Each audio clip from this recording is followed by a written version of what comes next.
En este episodio, hablamos sobre la Eucaristía como el sacramento central del cristianismo y su importancia en la vida espiritual.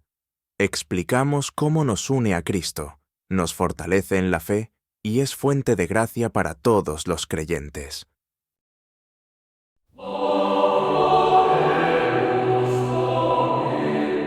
Bienvenidos a Camino de Oración, el podcast de Católicos Unidos en Oración. Aquí encontrarás reflexiones profundas, enseñanzas de fe y temas que nutren el alma, como la intercesión de los santos, la sabiduría de los arcángeles y mucho más. Este es tu espacio para crecer espiritualmente y conectar con el amor de Dios. Quédate con nosotros y acompáñanos en este camino hacia una vida llena de luz y esperanza. Comenzamos. Bienvenidos a nuestra inmersión profunda. En esta ocasión nos adentraremos en un tema central de nuestra fe, la Eucaristía. Sabemos que con la experiencia que les brindan los años, ya tienen un sólido conocimiento sobre ella. Claro. Lo que queremos hacer hoy es redescubrir juntos la belleza de este sacramento y explorar algunas facetas que quizás no hayamos considerado antes.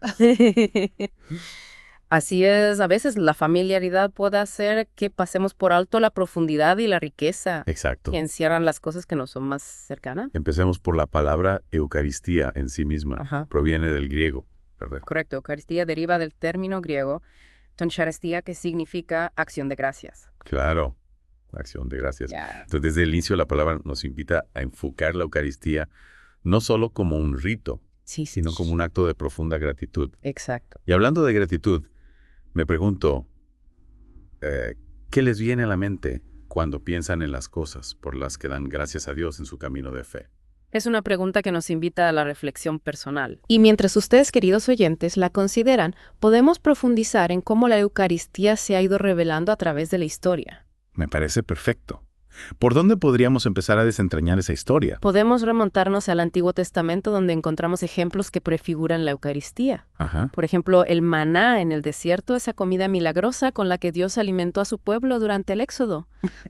Podemos leer sobre esto en Éxodo capítulo 16. Si recuerdo, la historia era un alimento que Dios enviaba del cielo, ¿no? Exactamente, era un regalo, una muestra del cuidado providente de Dios por su pueblo. Sí. Y en cierto modo anticipa la Eucaristía, que también es un don de Dios, un alimento que nos sostiene en nuestro camino. Es una conexión muy interesante. ¿Y qué otros ejemplos encontramos en el Antiguo Testamento? Otro ejemplo es el sacrificio del Cordero Pascual que encontramos en Éxodo capítulo 12. La sangre del Cordero rociada en las puertas de las casas de los israelitas los protegió de la muerte. Ah, sí. Ese sacrificio les permitió liberarse de la esclavitud en Egipto. Exacto. Y de alguna manera, este sacrificio prefigura a Jesús, el Cordero de Dios, que quita el pecado del mundo, cuyo sacrificio nos libera de la esclavitud del pecado. Ajá. Y ese sacrificio, por supuesto, es el que se actualiza en la Eucaristía. Es decir, que ya en el Antiguo Testamento encontramos indicios de lo que sería la Eucaristía. Así es, y no podemos olvidar la presencia de Dios en el Templo de Jerusalén, la Shekinah, que llenaba el lugar a santo. Disculpe, ¿podría explicar un poco más sobre la Shekinah? No estoy familiarizado con el término. Claro, la Shekinah se refiere a la manifestación visible de la gloria de Dios. Era una señal de que Dios estaba presente en medio de su pueblo, habitando en el templo. Y esta presencia divina, de alguna manera, prefigura la presencia real de Cristo en la Eucaristía. Entiendo, es decir, que la Eucaristía no es solo un símbolo, sino que realmente contiene la presencia de Dios, Sí. como la Shekinah en el templo. Exactamente.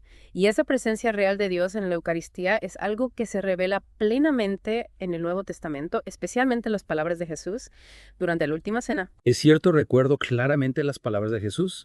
Este es mi cuerpo, esta es mi sangre. Ajá. Pero ¿cómo interpretarlas? ¿Son simbólicas o hay algo más profundo? La Iglesia Católica enseña que las palabras de Jesús en la Última Cena no son simplemente simbólicas, sino que expresan una verdad literal.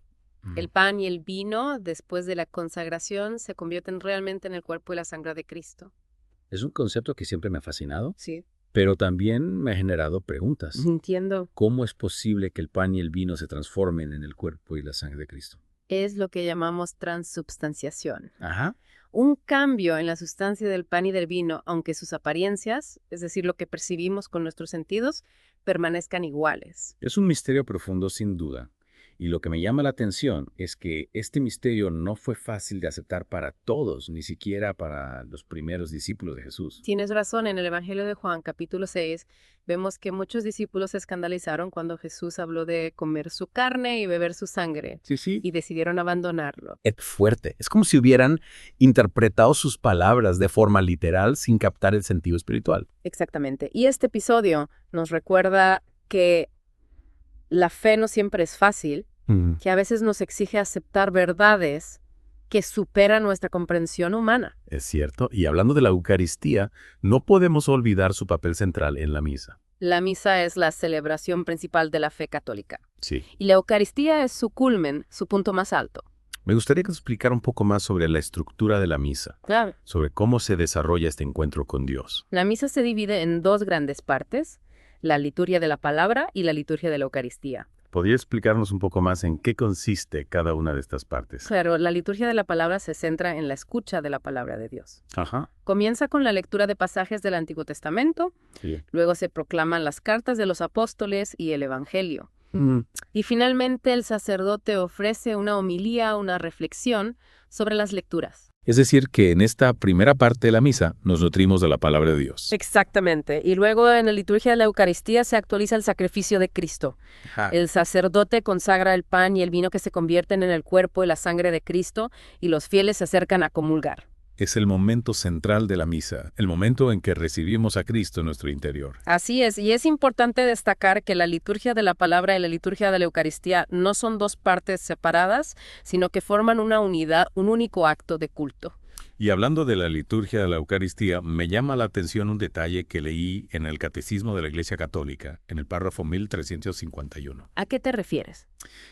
Se menciona que desde los primeros tiempos del cristianismo, la celebración de la Eucaristía estaba unida al cuidado de los necesitados. Es cierto, San Justino Mártir en su Apología describe cómo los primeros cristianos, después de celebrar la Eucaristía, recogían donativos para los pobres y los enfermos. Es decir, que la Eucaristía no solo nos alimenta espiritualmente, sino que también nos impulsa la caridad al servicio a los demás. Exactamente, la Eucaristía nos transforma desde dentro y nos invita a vivir el amor al prójimo de forma concreta. Y si pensamos en esa transformación que produce la Eucaristía, surge la pregunta, ¿qué significado tiene el pan y el vino? Ajá. ¿Por qué se eligieron precisamente estos elementos? El pan y el vino no son elementos arbitrarios, sino que están cargados de simbolismo. El pan, alimento básico que sostiene la vida, representa el cuerpo de Cristo que nos da la vida eterna. Y el vino, símbolo de la alegría y la fiesta, representa la sangre de Cristo derramada por nuestra salvación. Es decir, que el pan y el vino, a través de la transubstanciación, se convierten en el cuerpo y la sangre de Cristo, pero además conservan su simbolismo. Sí. Nos hablan de la vida, del amor, del sacrificio. Exacto. Y además de este simbolismo universal, cada uno de nosotros puede encontrar en el pan y el vino otros significados personales. Claro. Que le ayuden a conectar con la Eucaristía de forma más profunda. Me gusta esa idea. Quizás podremos invitar a nuestros oyentes a que piensen en qué otros símbolos les evocan la Eucaristía, qué imágenes o ideas les ayudan a comprender su significado. Es una buena forma de hacer que la Eucaristía sea más cercana, más personal, más viva en nuestras vidas. Y hablando de la presencia viva de Cristo en la Eucaristía, me surge otra pregunta. ¿Esa presencia se limita al momento de la misa o se prolonga de alguna manera? La presencia real de Cristo en la Eucaristía no termina cuando finaliza la misa. La hostia consagrada reservada en el sagrario sigue siendo el cuerpo de Cristo y por lo tanto merecedora de nuestra adoración. Es decir, que podemos visitar a Jesús en el sagrario, incluso fuera de la misa, para adorarlo, para darle gracias, para pedirle su ayuda. Exactamente. Y es importante recordar que la esencia de Cristo no cambia con el paso del tiempo. San Cirilo de Alejandría decía que la Eucaristía, aunque pase el tiempo, conserva el poder de la bendición. Es una enseñanza consoladora, sobre todo para quienes como nosotros hemos vivido muchos años y hemos visto cómo las cosas cambian con el tiempo. La Eucaristía es un signo de la permanencia de Dios, de su fidelidad, de su amor que nunca se agota. Y cuando recibimos la Eucaristía, cuando comulgamos, debemos hacerlo con la debida preparación, ¿verdad? Por supuesto, San Pablo en su primera carta a los Corintios capítulo 11, versículos 27 al 29, Nos exhorta a examinarnos a nosotros mismos antes de comulgar. ¿A qué se refiere con examinarnos a nosotros mismos? Se trata de hacer un examen de conciencia, de reconocer nuestros pecados y arrepentirnos de ellos para poder acercarnos a la Eucaristía con un corazón limpio y dispuesto a recibir la gracia de Dios. Es decir, que no debemos comulgar por inercia, por costumbre, sino con plena conciencia del don que estamos recibiendo. Exactamente, la Eucaristía es un regalo, un tesoro, y debemos recibirlo con la mayor reverencia y gratitud. Y esa gratitud, esas reverencias, se nutre de la comprensión del misterio que estamos celebrando. La Eucaristía es acción de gracias, es sacrificio, es alimento espiritual, es presencia real. Es un misterio que nos desborda, que nos invita a ir más allá de lo que podemos comprender con nuestra mente. Y ese misterio, esa profundidad, es lo que la hace tan fascinante, tan atractiva, tan llena de vida. La Eucaristía es el corazón de la fe católica. Sí. Y como tal es un misterio que nunca terminamos de explorar, de descubrir, de vivir. Y en esa exploración, en ese descubrimiento se va enriqueciendo nuestra fe, se va profundizando nuestra relación con Dios, se va transformando nuestra vida. La Eucaristía es un camino, un viaje que nos lleva hacia la plenitud, hacia la unión con Dios, hacia la vida eterna. Y hablando de vida eterna, me viene a la mente una pregunta que quizás nuestros oyentes también se hayan planteado. Sí. Si la Eucaristía es la fuente y la cima de nuestra fe, como se afirma en el documento Lumen Gentium 11, ¿cómo impacta esto en nuestra vida diaria? ¿Cómo se traduce esa centralidad de la Eucaristía en nuestra forma de vivir, de relacionarnos con los demás? Es una pregunta fundamental que nos invita a reflexionar sobre la coherencia entre nuestra fe y nuestra vida. La Eucaristía no es algo que se queda encerrado en el templo, sino que debe irradiarse a todos los ámbitos de nuestra existencia. Es un desafío, sin duda. Pero también una oportunidad para vivir con mayor plenitud, con mayor sentido, con mayor alegría. La Eucaristía nos alimenta, nos fortalece, nos ilumina, nos da la fuerza para amar, para servir, para construir un mundo más justo y fraterno. Y nos recuerda que no estamos solos en este camino, que Cristo camina con nosotros, que está presente en nuestra vida, en nuestro corazón, en cada paso que damos. La Eucaristía es un regalo, un tesoro, una promesa de vida eterna. Vivámosla con intensidad, con gratitud, con la certeza de que en ella encontramos el sentido pleno de nuestra existencia. En la próxima parte de nuestra inmersión continuaremos explorando las riquezas de este sacramento, profundizaremos en algunos de los detalles que hemos mencionado hoy y descubriremos nuevas facetas que nos ayudarán a comprender aún mejor su significado y su importancia en nuestras vidas.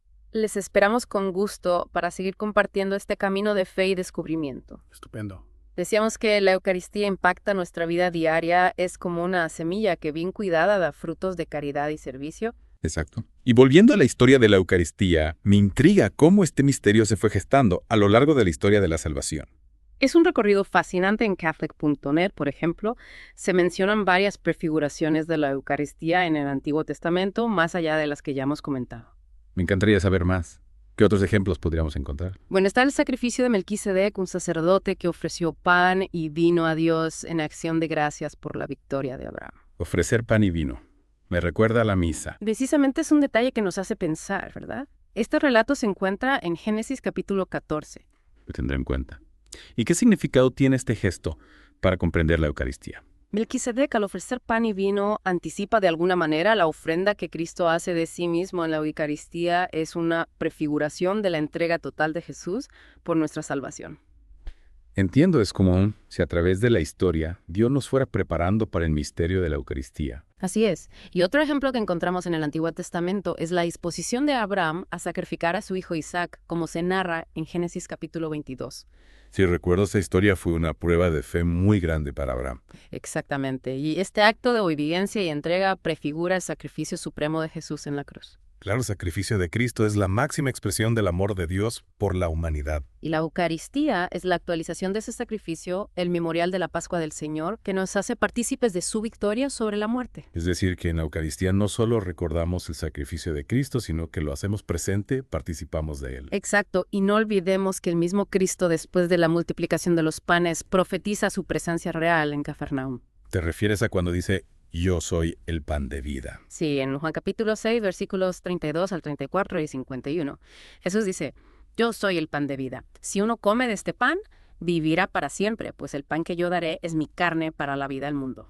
Qué palabras tan contundentes. Jesús se presenta como el verdadero alimento que da vida eterna y finalmente en la última cena, Cristo instituye la Eucaristía. El Jueves Santo, ¿no? Correcto, después de lavar los pies a sus apóstoles y darles el mandamiento del amor.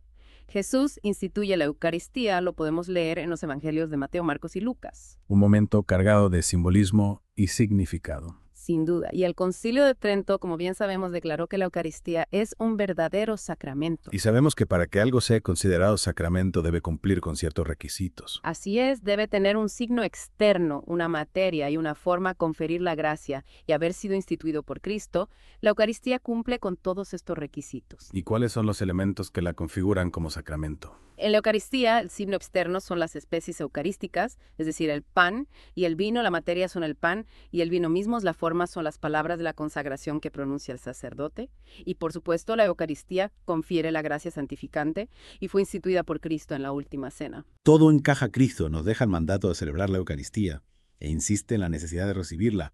Dice que hay que comer su carne y beber su sangre para poder salvarnos, como leemos en Juan 6:54. Exacto, es un mandato que la Iglesia ha cumplido fielmente a lo largo de los siglos. Desde las primeras comunidades cristianas que se reunían para la fracción del pan hasta la forma actual de la misa. Que fue establecida por San Pío X en 1570. Y hablando de la misa, ¿cómo se estructura la celebración? El Catecismo de la Iglesia Católica, en el párrafo 1346, explica que la liturgia de la Eucaristía tiene una estructura fundamental que se ha conservado a través de los siglos. ¿Y cuáles son esos momentos clave que conforman la celebración? La celebración se divide en dos grandes momentos, la liturgia de la palabra y la liturgia eucarística. Dos momentos que, aunque diferentes, se complementan. Exactamente. La liturgia de la palabra con las lecturas, la homilía y la oración universal nos dispone para la liturgia eucarística, con la presentación del pan y del vino, la acción de gracias consecratoria y la comunión. Es como si la mesa que se nos prepara en la Eucaristía fuera a la vez la palabra de Dios y la del cuerpo del Señor. Es una imagen muy acertada y es en la liturgia de la palabra donde encontramos la riqueza de las Sagradas Escrituras. ¿Qué nos dice el Catecismo sobre la liturgia de la palabra? En el párrafo 1349 se dice que comprende las lecturas del Antiguo Testamento, las memorias de los apóstoles, la homilía y las intercesiones. Las lecturas del Antiguo Testamento nos ayudan a comprender el contexto histórico de la fe y las memorias de los apóstoles, sus cartas y los evangelios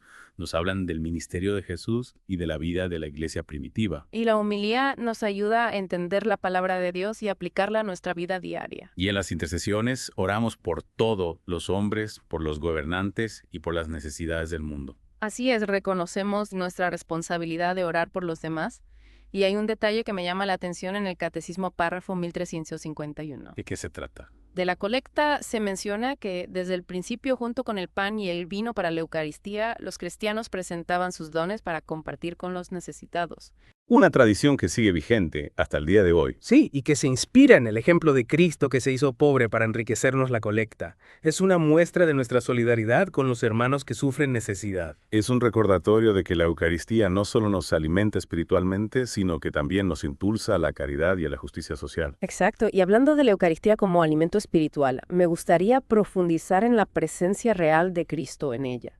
Adelante, es un tema fundamental. El Catecismo en el párrafo 1377 nos dice que la presencia eucarística de Cristo comienza en el momento de la consagración y dura todo el tiempo que subsistan las especies eucarísticas. Es decir, que Cristo está presente en la hostia consagrada, incluso después de terminada la misa. Así es, y no está presente de forma simbólica, sino real, y sustancialmente con su cuerpo, sangre, alma y divinidad. Es algo realmente extraordinario, y a veces nos preguntamos, ¿cómo es posible que Cristo esté presente en la hostia si sigue pareciendo pan? La Iglesia lo explica a través del dogma de la transubstanciación. ¿Podría explicarnos en qué consiste? La transubstanciación significa que la sustancia del pan y del vino se transforma en la sustancia del cuerpo y la sangre de Cristo. Sin embargo, las apariencias, es decir, las características sensibles del pan y del vino permanecen. Es decir, que aunque la hostia siga pareciendo pan a nuestros sentidos, en realidad ya no es pan, sino el cuerpo de Cristo. Exacto. Y esto se produce durante la plegaria eucarística a través de la eficacia de la palabra de Cristo y la acción del Espíritu Santo. Es un misterio de fe que solo podemos comprender a la luz de la revelación divina. Y ante este misterio,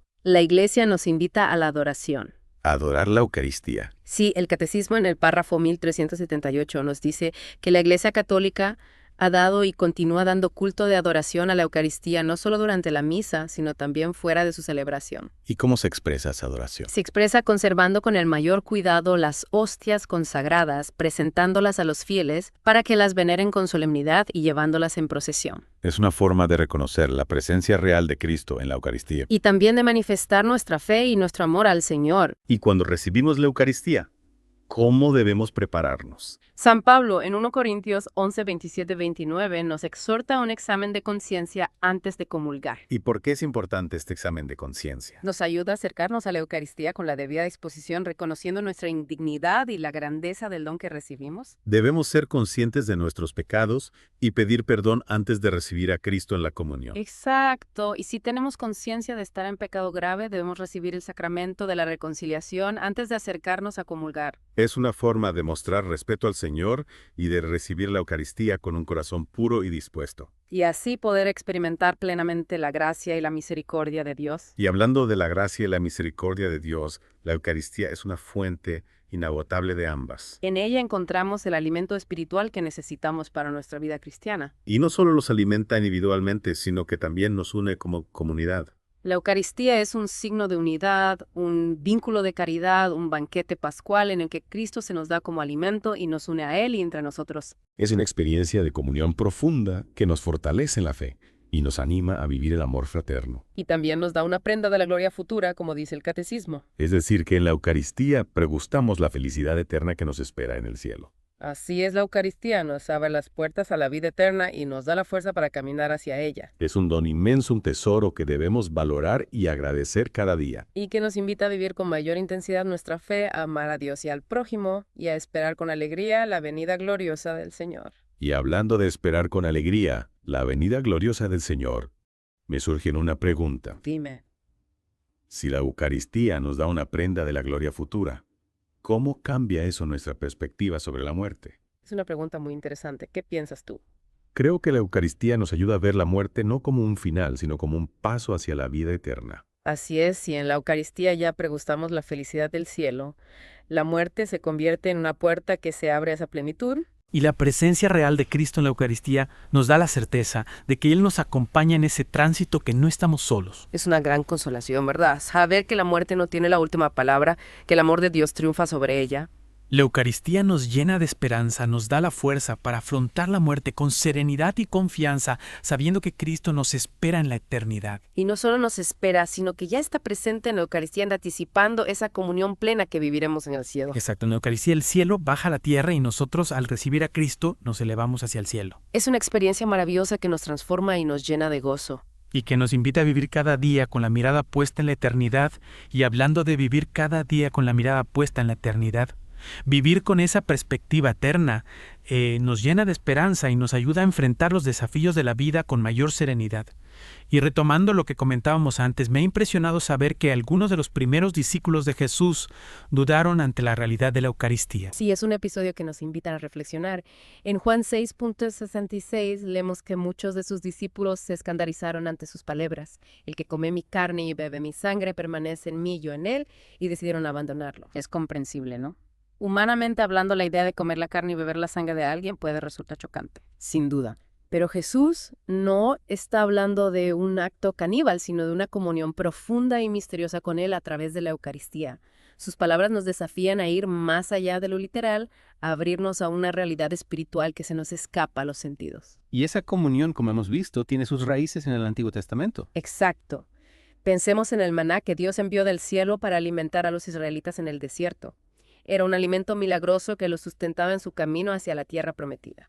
Un alimento que venía de Dios como un regalo, un signo de su providencia. Sí, y en ese sentido prefigura la Eucaristía el verdadero pan del cielo que nos alimenta en nuestro peregrinar hacia la vida eterna. Y también el sacrificio del Cordero Pascual, cuya sangre marcó las puertas de los israelitas y los salvó de la muerte. Otro símbolo poderoso de la salvación que encontramos en Cristo, el Cordero de Dios que quita el pecado del mundo. Es decir, que la Eucaristía, al igual que el maná y el Cordero Pascual, nos habla de la salvación de la vida que Dios nos ofrece. Exacto, la Eucaristía es la actualización de ese sacrificio, un memorial de la Pascua del Señor que nos hace partícipes de su victoria sobre la muerte. Y esa participación, esa comunión con Cristo nos transforma desde dentro. Nos da la fuerza para vivir como verdaderos cristianos, para amar a Dios y al prójimo para construir un mundo más justo y fraterno. Es la fuente y la cima de nuestra vida cristiana, como nos recuerda el Concilio Vaticano II. Y por eso es tan importante recibirla con un corazón bien dispuesto después de haber hecho un buen examen de conciencia. Como nos dice San Pablo en 1 Corintios 11, 27-29,